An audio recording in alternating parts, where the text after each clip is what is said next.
Namaskar. Welcome to the new episode of Vande Mataram, the story of India's brave hearts. Raina was born on 15th of August 1798 in a village called Sangolli. Thus he got the name Sangolli as it was usual to have one's native place name prefixed to their name.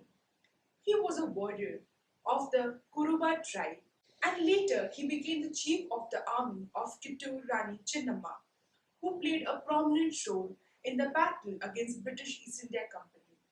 Sangolli Raina initially started his fight with the British for his queen Kittur Chinnamma, who wanted her adopted son Shivalingappa on the throne since the king of Kittur had passed away and it was ruled by the king's widow with no heir. However, the British wanted to annex the kingdom following the infamous rule doctrine of lapse. British noticed that Queen Chinnamma and her subjects were not yielding to their pressure.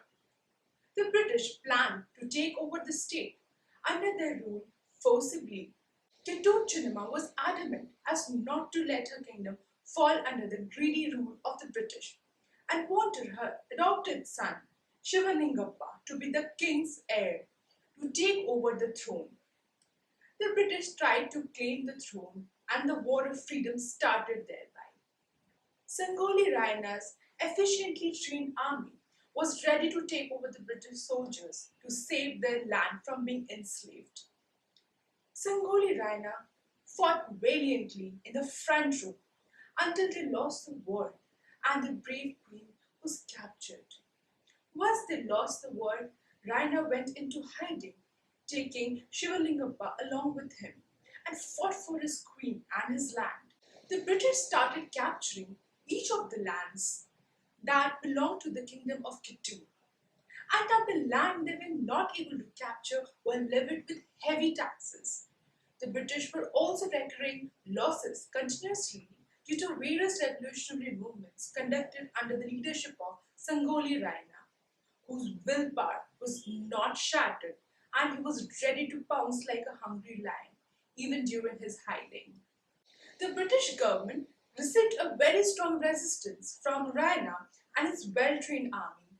He befriended a Siddhi warrior, Gajavira, who was known to be his close aide and confidant.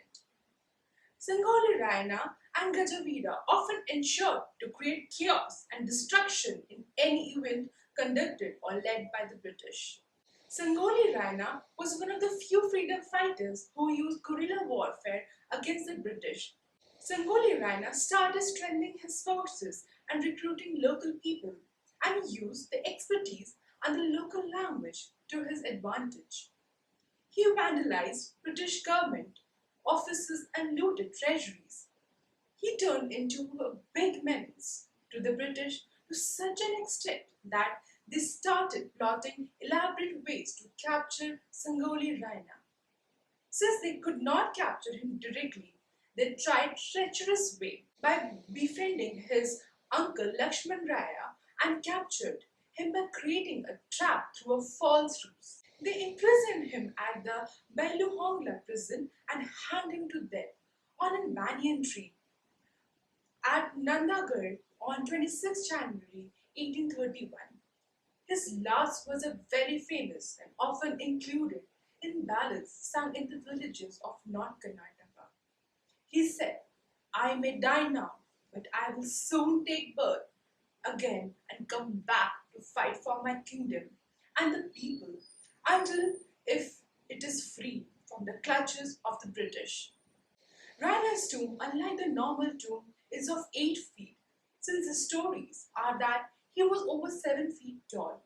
A statue of Krantiveer, Sangolli Raina, has been installed near his tombstone as a symbol of respect for this martyrdom. Thank you. Namaskar.